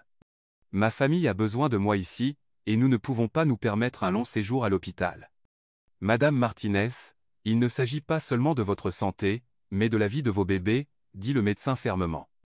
La prééclampsie est une condition grave qui peut entraîner des complications mortelles. Vous devez venir aujourd'hui. A contraceur, Isabella accetta. Lily la conduisit à l'hôpital cet après-midi-là, promettant de lui rendre visite tous les jours. Ce qu'Isabella ignorait, c'est qu'à son arrivée, elle trouverait une suite privée qui l'attendait, avec les meilleurs spécialistes des grossesses à haut risque déjà assignés à son cas, tout cela discrètement arrangé par Ethan. Au 3e jour de son séjour à l'hôpital, alors que son état commençait enfin à se stabiliser, Isabella se réveilla au milieu de la nuit avec l'étrange sensation que quelqu'un était dans la chambre. Elle ouvrit lentement les yeux et vit une silhouette assise dans le fauteuil à côté de son lit, tenant sa main. C'était Ethan. Il n'avait pas remarqué qu'elle était réveillée. Sa tête était baissée, les yeux fermés, comme s'il priait. Des larmes silencieuses coulaient sur son visage tandis qu'il caressait doucement sa main. « S'il te plaît, vas-y, » murmura-t-il, la voix brisée. « Toi et nos bébés. Peu importe si tu ne me pardonnes jamais. Je veux juste que vous alliez bien. Je t'aime tellement, Izzy, tellement que ça fait mal. » Isabella referma rapidement les yeux, prétendant être encore endormie. Son cœur battait la chamade, déchiré entre la colère de sa trahison et l'émotion profonde de voir l'homme qu'elle aimait encore si vulnérable, si véritablement repentant. Plus tard, lorsque l'infirmière vint vérifier ses signes vitaux, elle demanda nonchalamment si quelqu'un était venu pendant la nuit. « Oh, oui, votre mari, » répondit l'infirmière avec désinvolture. « Il vient toutes les nuits depuis votre admission, toujours après les heures de visite quand tout le monde est parti. Il reste ici, tenant votre main, jusqu'au matin, puis part avant que vous ne vous réveilliez. »« Toutes les nuits » répéta Isabella, surprise. « Oui. » Le pauvre homme semble épuisé. Je l'ai trouvé endormi dans ce fauteuil inconfortable hier. Je lui ai proposé du café, mais il a dit non, ne voulant pas vous réveiller avec l'odeur. Cette nuit-là, Isabella décida de ne pas prétendre dormir lorsqu'Ethan arriverait. Elle attendit patiemment, et quand il entra discrètement dans la chambre vers minuit, elle le salua d'un simple « salut ». Ethan se figea à la porte, visiblement pris de court. « Izzy, je suis désolé. Je ne voulais pas te déranger. »« Yavais Sparter. »« Non, dit-elle, se surprenant elle-même. »« Restez. » « Hésitant, il s'approcha du lit, gardant une distance respectueuse. « Comment te sens-tu? »« Mieux. Ma tension est sous contrôle. » Elle l'étudia un instant. « Tu as l'air fatigué. »« Je vais bien, » répondit-il rapidement, bien que les cernes profonds sous ses yeux racontaient une autre histoire. Un silence gêné s'installa entre eux. Il y avait tant à dire, tant de blessures ouvertes, aucun ne savait par où commencer. Les lettres, dit enfin Isabella. Je les ai toutes lues. Vraiment? Les yeux d'Ethan s'illuminèrent d'espoir. Ça ne veut pas dire que je te pardonne. Clarifia-t-elle rapidement. Ce que tu as fait, ça m'a profondément blessé, Ethan. Tu as joué avec mes sentiments, avec toute ma famille. Je sais, baissa-t-il la tête. Et je passerai le reste de ma vie à le regretter. Pourquoi viens-tu ici toutes les nuits? Parce que je ne peux pas rester loin, admit-il, la voix instable. Même en sachant que je ne mérite pas ton pardon, même si nous ne retrouvons jamais ce que nous avions, j'ai juste besoin de savoir que toi et nos bébés allaient bien. Et Isabella posa sa main sur son ventre légèrement arrondi. Donc, tu es déjà au courant pour les jumeaux? Oui, le médecin m'a appelé quand tu t'es évanoui. Il marqua une pause. Izzy, je sais que je n'ai pas le droit de demander quoi que ce soit, mais s'il te plaît, laisse-moi faire partie de leur vie. Je veux être un père présent. Je veux aider de toutes les manières possibles. Et cette mystérieuse organisation à but non lucratif qui est apparue à la ferme? Ou cette chambre d'hôpital privé qui coûte clairement plus que ce que ma famille pourrait jamais se permettre? Ethan sembla honteux. Je ne pouvais pas rester là à vous regarder, toi et ta famille, lutter. Je savais que ton orgueil ne te laisserait pas accepter une aide directe, alors. Alors, tu as créé une fausse organisation et soudoyé l'hôpital, dit-elle, secouant la tête. Toujours l'homme puissant qui essaie de tout contrôler. Ce n'était pas comme ça, protesta Ethan. Je voulais juste aider sans m'imposer, sans rendre les choses plus difficiles pour toi. Je voulais respecter ton espace. Ah. Isabella soupira, le conflit évident sur son visage. D'un côté, la douleur de sa trahison était encore fraîche. De l'autre, il était impossible d'ignorer tous les efforts qu'Ethan faisait, le remords sincère dans ses yeux, et l'amour qu'il ressentait encore clairement. J'ai besoin de temps, Ethan, dit-elle finalement. Du temps pour réfléchir, pour guérir, pour décider ce que je veux pour moi et pour nos enfants. Je comprends, hocha-t-il la tête, la déception évidente dans sa voix. Je respecterai cela, mais sache que je serai là, Izzy, à attendre aussi longtemps qu'il le faudra. Il se leva pour partir mais s'arrêta à la porte, se retournant une dernière fois. Et s'il te plaît, n'écarte pas l'aide à la ferme ou ici à l'hôpital. Ce n'est pas pour moi. C'est pour les bébés, pour nos enfants. Bon. Avec ces mots, il partit, laissant Isabella seule avec ses pensées tourbillonnantes et un cœur qui, malgré lui, commençait lentement à s'ouvrir à la possibilité du pardon. Ce qu'elle ignorait, c'est qu'en quittant l'hôpital ce soir-là, Ethan croisa Javier dans le hall. Cette rencontre inattendue mena à une conversation qui changerait à jamais le cours de leur vie. Ethan ne s'attendait pas à trouver Javier à l'hôpital si tard dans la nuit, encore moins à avoir une conversation significative avec lui. Mais ils étaient là. Assis dans un coin tranquille de la cafétéria vide, des tasses de café intactes devant eux. « Tu dors ici ?» demanda Javier, remarquant les vêtements froissés et le visage mal rasé d'Ethan. « Dans la salle d'attente, » répondit Ethan. « Je veux être à proximité au cas où quelque chose arriverait. » Javier étudia son gendre pendant un long moment, les yeux fatigués, les épaules affaissées, loin de l'image du puissant PDG qu'il avait découverte dans les journaux après avoir appris la véritable identité d'Ethan. Ce qu'il voyait était un homme brisé, sincèrement inquiet. 3 nuits à dormir dans des chaises d'hôpital, dit Javier, secouant lentement la tête. Pourquoi ne vas-tu pas dans un hôtel? Je sais que tu peux te permettre le meilleur de la ville. Yuka. Ethan frotta son visage fatigué. Je ne peux pas rester loin, et je ne mérite pas le confort quand Isabella souffre à cause de moi. Ling. Javier prit une gorgée de son café, pensif. Tu sais, quand j'ai découvert ce que tu avais fait, j'avais envie de t'étrangler de mes propres mains. Liz. Je t'aurais laissé faire, répondit Ethan avec un petit sourire triste. Ce que tu as fait était impardonnable, continua Javier, le ton ferme. Mentir, manipuler, jouer avec les sentiments de ma fille. Poletti. Je sais, dit Ethan, baissant la tête, acceptant la réprimande bien méritée. Mais Javier s'arrêta, son expression sévère s'adoucissant légèrement. Te voir ici, nuit après nuit, envoyer cette fausse ONG pour aider la ferme sans chercher de reconnaissance, payer pour les meilleurs soins médicaux d'Isabella sans qu'elle le sache, je commence à penser qu'il y a peu, être plus en toi que ce que je pensais. Moi. Ethan regarda le vieil homme, surpris par la petite ouverture qu'on lui offrait. Je ne suis pas l'homme que j'ai prétendu être quand nous nous sommes rencontrés, admis Ethan, mais je ne suis pas non plus le même homme qui a planifié ce stratagème cruel. Isabella et votre famille m'ont changé, Javier. Elles m'ont montré des valeurs que je n'ai jamais apprises dans le monde des affaires. Vous. Javier hocha lentement la tête, comme s'il digérait ses paroles. Que veux-tu maintenant, Ethan, vraiment? Sien. Je veux une seconde chance, répondit-il sans hésitation. Je veux montrer à Isabella que je peux être l'homme qu'elle mérite. Je veux être le père de nos enfants, un bon père. Et je veux faire partie de votre famille, si vous me laissez faire. Oh. Les mots sont faciles, dit Javier, bien que moins durement qu'auparavant. Alors laissez-moi le prouver par des actions. Ethan se pencha en avant, sincère. J'ai une proposition, pas pour Isabella, mais pour vous. Moi? Javier haussa les sourcils, curieux. Quelle proposition? Laissez-moi vivre et travailler à la ferme pendant 1 mois, pas en tant que gendre riche, pas en tant que PDG, mais comme un simple ouvrier. Pas de privilèges, pas d'argent, juste mes mains et une volonté d'apprendre. Si, après cela, vous pensez toujours que je n'ai pas changé, que je ne mérite pas une seconde chance avec votre fille, je partirai pour toujours. Paimin? Javier parut sincèrement surpris par l'offre. Tu laisserais ton entreprise pendant 1 mois pour travailler dans une ferme? Je peux gérer les affaires urgentes à distance, quelques heures par semaine. Le reste du temps, je serai juste une paire de mains supplémentaires pour aider après la tempête. Non. Le vieil homme considéra la proposition pendant quelques minutes, les yeux fixés sur Ethan, évaluant sa sincérité. Et Isabella? Accepterai-t-elle cela? Yene sa espace. Admit Ethan. Probablement pas au début.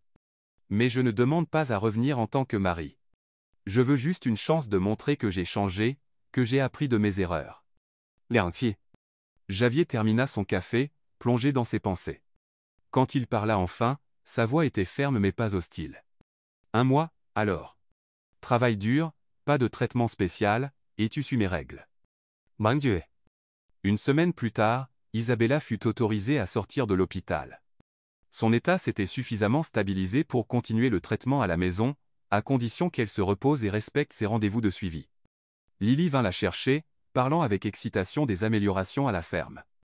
Grâce à cette mystérieuse ONG, ils ont réparé le toit, reconstruit une partie de la grange, et même installé un système d'irrigation plus efficace, expliqua Lily, aidant Isabella à monter dans la voiture. Et ils ont apporté des graines résistantes à la sécheresse, donc nous pouvons replanter ce que nous avons perdu. Voilà. Isabella se contenta de hocher la tête, pleinement consciente de l'origine de toute cette générosité. Pendant son séjour à l'hôpital, elle avait eu beaucoup de temps pour réfléchir à Ethan, à ses mensonges, mais aussi à ses remords et à ses tentatives de réparer les choses.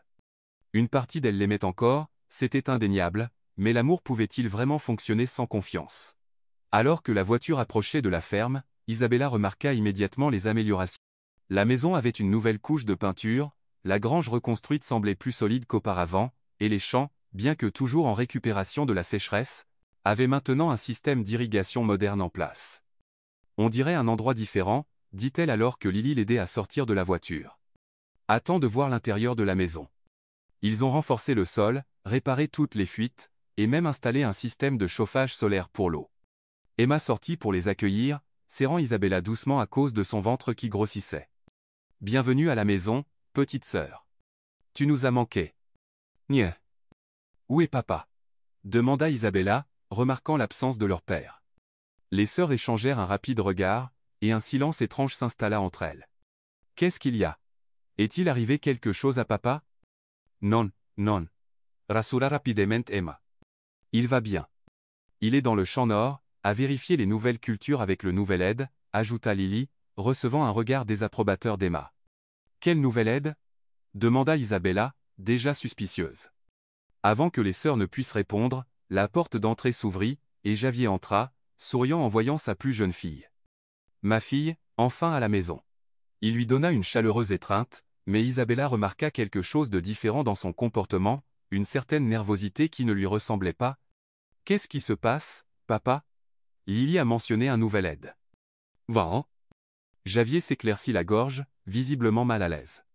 Eh bien, avec toi à l'hôpital et tant de travail à faire après la tempête, nous avions besoin d'une paire de mains supplémentaires. Non. À ce moment-là, la porte s'ouvrit à nouveau, et Ethan entra, portant une boîte à outils. Il était presque méconnaissable, bronzé, ses vêtements couverts de terre, les cheveux en désordre, et les mains rugueuses du travail dur. Il semblait sincèrement surpris de voir Isabella, comme s'il ne savait pas qu'elle rentrait ce jour-là. « Izzy » murmura-t-il, figé dans l'embrasure de la porte. « Qu'est-ce qu'il fait ici ?» Isabella se tourna vers son père, la voix tremblante d'émotion, colère, confusion, et quelque chose d'autre qu'elle ne voulait pas admettre. « Il est arrivé il y a une semaine, a demandé à travailler ici, » expliqua calmement Javier. « Il a dit qu'il voulait prouver qu'il avait changé. »« Magno. Et tu l'as laissé faire. » Isabella n'en croyait pas ses oreilles. « Après tout ce qu'il a fait ? Tout le monde mérite une seconde chance, ma chérie, répondit doucement Javier. Et jusqu'à présent, il a travaillé plus dur que n'importe lequel d'entre nous, sans se plaindre, sans traitement spécial. Il dort dans la grange, se lève avant l'aube, se couche après nous tous. L'un. Isabella regarda Ethan, qui restait silencieux, respectant son choc et son indignation. Ses yeux captèrent des détails qu'elle n'avait pas remarqués auparavant, les mains cailleuses, encore plus rugueuses que lorsqu'il prétendait travailler à la ferme, le visage brûlé par le soleil, les cernes sous les yeux dus à l'épuisement. « Est-ce juste un autre jeu ?» lui demanda-t-elle directement, la voix pleine de doute. « Non, » répondit simplement Ethan. « Je suis ici parce que je veux l'être, pour apprendre, pour aider, pour prouver, non pas avec des mots mais avec des actions, que j'ai changé, que je peux être meilleur. » Raouli. Isabella sentit les larmes commencer à se former, mais les retint. « Tu as menti sur tout avant. Comment puis-je te croire maintenant ? Je ne te demande pas de me croire tout de suite, dit-il doucement. Je demande juste une chance de te montrer, jour après jour, que je suis digne de ta confiance à nouveau. » Nanti. Emma, qui avait observé l'échange attentivement, intervint. « Izzy, je sais que c'est difficile pour toi de le voir ici. Je n'aimais pas ça au début non plus, aucun de nous ne l'aimait. » Elle s'arrêta, choisissant ses mots. « Mais il a vraiment travaillé dur, et il est le père de tes bébés. »« Ah ? Tu prends son parti maintenant ?» demanda Isabella, stupéfaite. « Je suis de ton côté, » corrigea Emma. « Toujours. Et juste peut être, donner une chance à Ethan de prouver qu'il a changé et ce qu'il y a de mieux pour toi aussi, pour nous tous. » Aito. Isabella se sentit acculée, submergée par des émotions contradictoires. Une partie d'elle voulait chasser Ethan de sa vie pour de bon. Une autre partie, une partie qui devenait plus forte chaque jour, surtout depuis qu'elle savait qu'elle était enceinte, voulait lui pardonner, croire qu'il pouvait vraiment changer. « J'ai besoin de me reposer, » dit-elle enfin, la voix fatiguée. Le médecin a dit que je devais rester allongée. Tausi. Bien sûr, acquiesça rapidement Javier. Ethan, termine de réparer cette clôture et ensuite vérifie le système d'irrigation dans le champ et... Tanko. Oui, monsieur, répondit Ethan, comme n'importe quel employé obéissant. Avant de partir, il regarda Isabella une dernière fois, ses yeux disant tout ce que ces mots ne pouvaient pas, regret, espoir, amour. Je suis content que tu sois à la maison, Izzy. J'espère que tu vas mieux bientôt. Maratula. Après son départ, Isabella alla dans sa chambre, qui avait été soigneusement préparée pour son retour, des draps frais, des fleurs sur la table de nuit, même un fauteuil confortable placé près de la fenêtre, parfait pour les jours de repos à venir. Dans les jours qui suivirent, Isabella garda ses distances avec Ethan, l'observant seulement de loin à travers la fenêtre de sa chambre. Elle le voyait travailler sans relâche, du lever au coucher du soleil, s'occupant des tâches les plus difficiles sans se plaindre, parlant respectueusement avec son père, et même riant parfois avec ses sœurs. Lentement, presque contre sa volonté, elle commença à remarquer des changements subtils en lui. Ce n'était pas seulement son apparence physique, bien que le soleil et le travail dur aient clairement laissé leur marque. Il y avait quelque chose de plus profond, un véritable sentiment d'humilité, une gratitude pour les choses simples qu'il prenait autrefois pour acquises. Une semaine après son retour à la maison, alors qu'elle prenait le petit déjeuner dans la cuisine, Isabella surprit une conversation entre Ethan et son père dans la cour, près de la fenêtre ouverte. « Pourquoi fais-tu vraiment ça, Ethan ?» La voix de Javier était sérieuse, interrogatrice. « Tu pourrais juste utiliser ton argent et ton influence pour essayer de reconquérir Isabella, ou passer à autre chose, trouver quelqu'un d'autre. Mais au lieu de ça, tu es venu ici, travaillant comme un ouvrier agricole, dormant sur le sol de la grange. » Tang. Il y eut une pause avant qu'Ethan ne réponde. « Quand j'ai rencontré Isabella et votre famille, j'étais perdu, Javier. J'avais de l'argent, du pouvoir, du succès en affaires, mais j'étais vide à l'intérieur, vide et cynique. Une autre pause, comme s'il choisissait ses mots avec soin. Le temps que j'ai passé ici, pendant ma tromperie, a été le plus heureux de ma vie, pas à cause des luxes, évidemment, mais parce que, pour la première fois, j'ai senti que j'appartenais à un endroit, à quelqu'un. Votre famille m'a montré ce qu'est l'amour inconditionnel, ce que signifie le travail honnête et l'intégrité. Quand Isabella m'a quitté, j'ai réalisé que j'avais jeté la seule chose vraiment précieuse que j'avais jamais eue, et j'ai vu que tout mon argent ne signifiait rien si je ne pouvais pas être le genre d'homme qui mérite une femme comme elle. Sa sincérité était évidente, même à distance. Isabella sentit des larmes silencieuses couler sur son visage alors qu'elle continuait à écouter. Je suis ici parce que je veux gagner le droit de faire à nouveau partie de cette famille, poursuivit Ethan, pas à cause de ce que je peux offrir financièrement ou par des relations, mais à cause de l'homme que je crois pouvoir devenir, l'homme que vous m'avez tous aidé à voir en moi. Cette nuit-là, Isabella ne pouvait pas dormir. Les mots d'Ethan résonnaient dans son esprit, avec les souvenirs des moments heureux qu'ils avaient partagés, à la fois pendant la tromperie et au début de leur vie à Chicago. Malgré tout, il avait raison sur une chose, ces moments avaient été réels, tout comme l'amour entre eux. Le lendemain matin, elle se réveilla avec une résolution. Elle s'habilla avec soin et sortit dans la cour, où elle savait qu'Ethan commencerait ses tâches quotidiennes. Il réparait une clôture, tellement concentré qu'il ne remarqua pas son approche. Isabella l'observa un instant, ses muscles façonnés par le travail dur, ses mains cailleuses, son visage bronzé par le soleil. Cet homme, qui dirigeait autrefois une entreprise de plusieurs milliards depuis un pantouse de luxe, travaillait maintenant la terre avec la même dévotion que son père. « Il faut qu'on parle », dit-elle enfin, signalant sa présence. Ethan se retourna, visiblement surpris et nerveux. « Easy, bonjour. »« Bien sûr, nous pouvons parler. » Elle fit un geste vers un banc sous un arbre à proximité, et ils marchèrent en silence. Ils s'assirent côte à côte, laissant un espace respectueux entre eux. « Pourquoi es-tu vraiment ici, Ethan » demanda-t-elle, allant droit au but. « Et ne me donne pas la réponse réfléchie que tu as donnée à mon père. Je veux la vérité simple. » Mieux. Ethan prit une profonde inspiration, la regardant avec intensité. « Je suis ici parce que je t'aime, parce que j'aime nos enfants, même s'ils ne sont pas encore nés, et parce que je veux être digne de cet amour. » Oh. Isabella hocha lentement la tête, comme si la réponse confirmait quelque chose qu'elle soupçonnait déjà. « Tu sais que ça ne sera pas facile. Je t'ai fait confiance une fois de tout mon cœur, et tu as brisé cette confiance de manière calculée. »« Je sais, dit-il, sans essayer de se défendre. Et je comprends que je pourrais ne jamais regagner pleinement ta confiance, mais je suis prêt à essayer aussi longtemps qu'il le faudra. » Elle baissa les yeux sur son ventre qui grossissait, sentant les premiers mouvements doux des bébés. « Je ne fais plus ça juste pour moi. Je dois aussi penser à eux. »« Non. » Bien sûr, hocha Ethan, suivant son regard. « Ils méritent d'avoir leurs deux parents dans leur vie, si possible. Mais je comprends si tu décides que je ne peux pas faire partie de ta vie, Izzy. Si c'est le cas, je respecterai ta décision, bien que je n'arrêterai jamais d'essayer d'être le meilleur père possible pour nos enfants. » Men. Isabella resta silencieuse pendant un long moment, pesant toutes les possibilités, tous les sentiments contradictoires dans son cœur. Enfin, elle prit une décision. « Un pas à la fois, » dit-elle doucement. « Je ne peux pas promettre que nous reviendrons à ce que nous étions. Je ne peux même pas promettre que je te pardonnerai un jour complètement. »« Mais, demanda Ethan, l'espoir clairement visible dans ses yeux. « Mais je suis prête à essayer, pour moi, pour nos enfants, et peut être pour nous. » Le sourire qui illumina le visage d'Ethan était sincère, plein de gratitude et de soulagement. Il tendit hésitamment la main vers elle, et après un moment d'hésitation, Isabella l'accepta, laissant leurs doigts s'entrelacer doucement. « C'est tout ce que je demande, » dit-il, la voix lourde d'émotion. « Une chance de prouver chaque jour que l'homme que tu as rencontré à la ferme, celui qui travaillait la terre, qui aimait sa famille, qui t'a épousé en croyant qu'il n'avait rien, cet homme est réel. Il l'a toujours été. » Non. Isabella sentit quelque chose se briser et se reformer en elle, pas la vieille confiance naïve qu'elle avait autrefois, mais quelque chose de nouveau, de plus fort, forgé à travers la douleur et le pardon.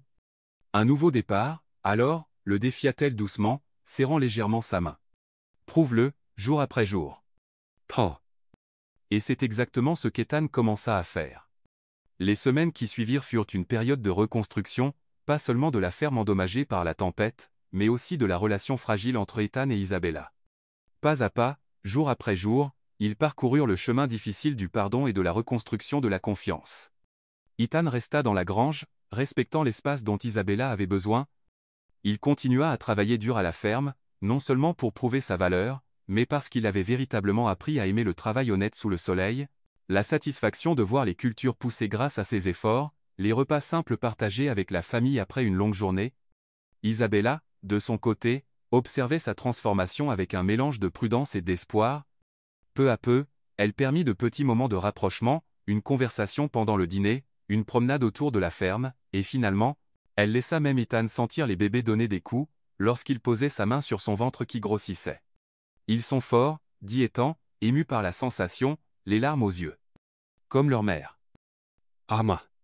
C'est pendant cette période de reconnexion prudente qu'Isabella demanda enfin des nouvelles de Pinacle Solutions.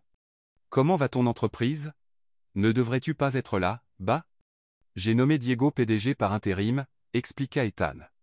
Il gère le quotidien pendant que je reste en contact pour les grandes décisions. La tentative de prise de contrôle hostile a été bloquée. Mais tu as renoncé à tout ça pour rester ici? Je n'ai pas renoncé. J'ai juste changé mes priorités, répondit-il honnêtement. L'étang que tu as rencontré ici à la ferme a découvert des valeurs que le PDG de Pinacle n'a jamais comprises. Mais si. Cette conversation marqua un tournant.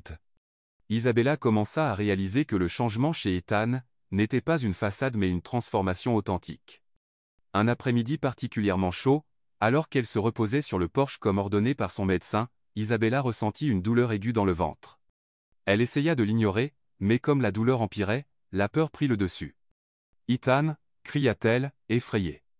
Il lâcha ses outils dans le champ et courut immédiatement vers elle. En la voyant pâle et souffrante, il n'hésita pas une seconde. « On va à l'hôpital maintenant. » En chemin, Isabella eut de légers saignements. Ethan conduisit aussi vite qu'il le pouvait, une main sur le volant, l'autre tenant la sienne. « Tout va bien se passer, » répéta-t-il, bien que son visage montrât une peur pure. « Nos bébés sont forts. Comme toi. » Ah eu? Aux urgences, Isabella fut immédiatement emmenée pour des examens. Ethan resta dans la salle d'attente, dévasté à l'idée de perdre ses enfants avant même de les rencontrer. Des heures plus tard, le médecin apporta des nouvelles.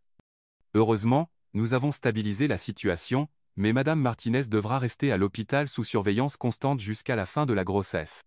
Les 2 prochains mois sont critiques. » Non. Ethan hocha la tête, assimilant l'information. « Puis-je la voir ?»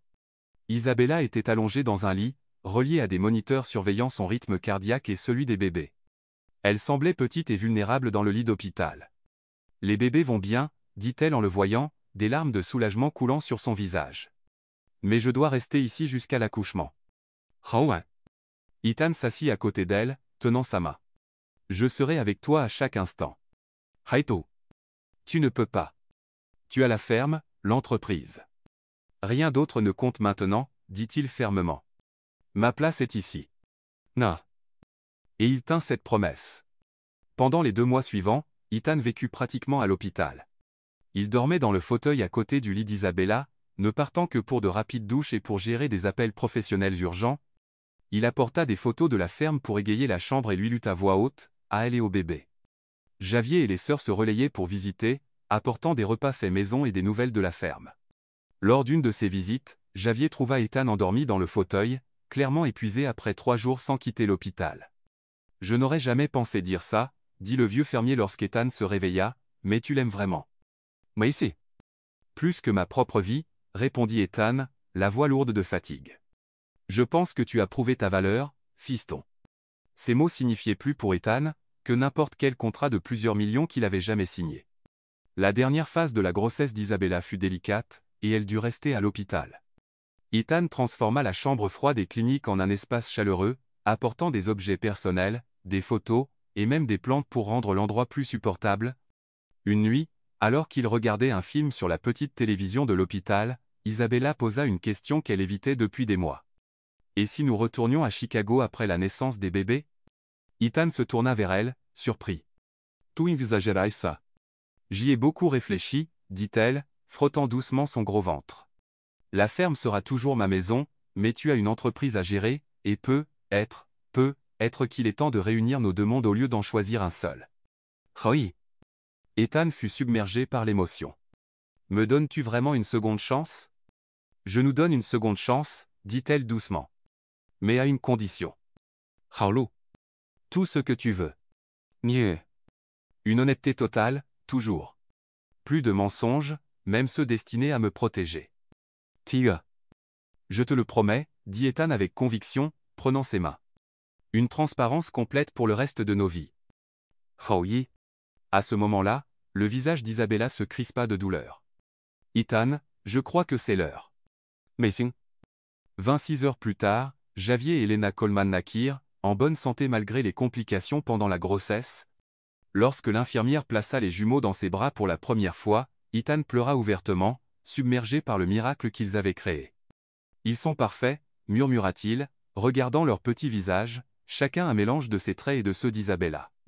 Comme toi. Fun. Toute la famille vint rencontrer les nouveaux arrivants, Javier, ému par les petits-enfants portant son nom et celui de sa défunte épouse, et Emma et Lily, ravis de leurs nouvelles nièces et neveux.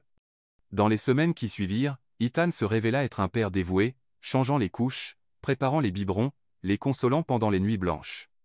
L'homme qui prenait autrefois à peine soin de lui-même montrait désormais une patience infinie avec les jumeaux.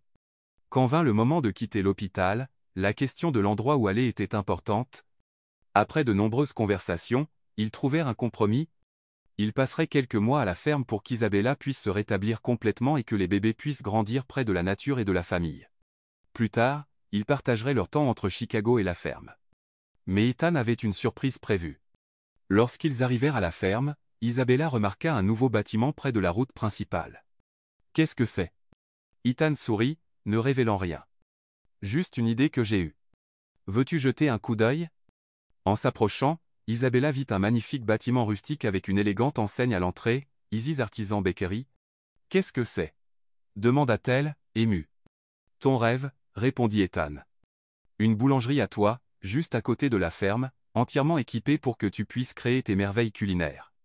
On.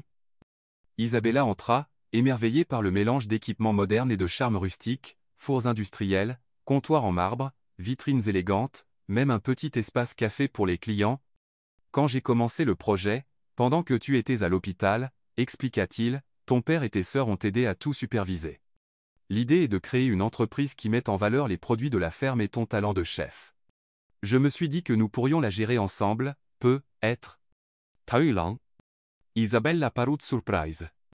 Et Pinacle? Ethan prit une profonde inspiration. J'ai pris une décision pendant que tu étais à l'hôpital. Je me retire définitivement du poste de PDG. Diego fera un meilleur travail que je n'ai jamais pu. Thaïsé. Tu abandonnerais tout ce que tu as construit? Pourquoi? Parce que j'ai trouvé quelque chose de plus précieux, répondit-il simplement. J'ai failli vous perdre, toi et nos enfants, à cause de mon orgueil et de mon obsession pour le pouvoir. Je ne referai pas cette erreur. Tugan. À cet instant, Isabella sut que c'était le véritable Ethan, pas le milliardaire arrogant, pas le prétendant repentant, mais un homme qui avait enfin compris le vrai sens du succès et du bonheur. Bienvenue dans notre nouvelle vie, dit-elle avec un sourire, l'attirant dans un baiser qui scella non seulement leur réconciliation mais aussi un tout nouveau départ. Un an plus tard, Easy Sweets était devenu une sensation régionale. Les gens parcouraient des heures pour goûter les gâteaux célèbres d'Isabella, désormais perfectionnés avec les techniques qu'elle avait apprises à l'école culinaire qu'elle avait enfin terminée. Ethan avait découvert un talent surprenant pour les petites entreprises, utilisant son expérience en entreprise de manière plus personnelle et réfléchie. Ensemble, ils créèrent un modèle qui non seulement générait des profits mais soutenait également les produits locaux et offrait des emplois à la communauté. Les jumeaux, maintenant âgés d'1 an, grandissaient forts et en bonne santé, entourés d'une famille aimante et élargie. Ils partageaient leur temps entre la maison simple et chaleureuse qu'ils avaient construite près de la ferme et des visites occasionnelles à Chicago, où Ethan gardait un œil sur Pinacle de loin. Sous la direction de Diego, l'entreprise était devenue encore plus éthique et durable. Un dimanche matin ensoleillé, amis et famille se réunirent à la boulangerie, décorée de fleurs et de rubans. C'était le jour du renouvellement des vœux d'Ethan et Isabella, une célébration non pas du mariage précipité bâti sur des mensonges, mais de l'amour véritable qu'ils avaient construit à travers des moments difficiles. Javier accompagna Isabella le long de l'allée, aménagée entre les tables. Elle portait une robe simple mais élégante, tenant un bouquet de fleurs sauvages. Ethan se tenait à l'avant, tenant les jumeaux dans ses bras, son visage rayonnant de bonheur. Quand vint le moment des vœux, Ethan confia les bébés à Emma et Lily et prit les mains d'Isabella. Il y a un an, j'étais un homme perdu, cherchant au mauvais endroit ce que je pensais être le bonheur, commença-t-il. J'ai essayé de te tester, mais à la fin, c'est moi qui ai été testé. Je promets que chaque jour que nous vivrons ensemble sera basé sur une honnêteté totale. Je ne cacherai plus jamais qui je suis vraiment, l'homme que tu m'as aidé à découvrir. Veille. Isabella sourit à travers ses larmes. Il y a un an, je pensais avoir tout perdu quand j'ai découvert ton mensonge. Mais aujourd'hui, je sais que ce n'était que le début de notre vraie histoire. Je promets de continuer à croire en le meilleur de toi, tout comme tu crois maintenant en le meilleur de toi-même. Yimao. Après l'échange des anneaux, Isabella fit une dernière annonce que personne n'attendait. Et pour compléter notre bonheur, il semble que Javier et Elena auront bientôt un petit frère ou une petite sœur. Niais. La nouvelle fut accueillie par des acclamations et des embrassades émues. Les larmes aux yeux, Ethan serra Isabella, et les jumeaux contre lui, se sentant enfin complets.